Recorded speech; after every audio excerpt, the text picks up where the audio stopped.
शहर में एक फ़िल्टर प्लांट होने के बायस शहरियों को कई मसाइल का सामना करना पड़ रहा है और शहरी गंदे बदबूदार पानी इस्तेमाल करने पर मजबूर हैं, जबकि दूसरी जानिब गुज़श्ता 2 माह से वाटर सप्लाई का पानी भी शहरियों को मुयसर नहीं और शहरी रोज़ाना 300 से 500 रुपये भर के पानी ख़रीदने पर मजबूर हैं। हम वफाक से भी और सिंध हुकूमत से भी ये मुतालबा करते हैं कि शहदाद कोट के अंदर पानी का बहुत गहरा मसला है। हमें यहाँ पर साफ़ पानी नहीं मिलता। जो नहर का पानी है उसमें सीवरेज का पानी शामिल हो रहा है। अब तो नहर भी बंद है, अब वो जो पानी आ रहा है वो भी कड़वा आ रहा है।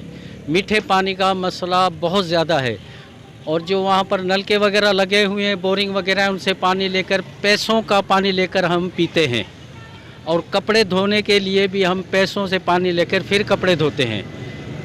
इसके बाद जो फ़िल्टर प्लांट हैं वो भी ना होने बराबर हैं।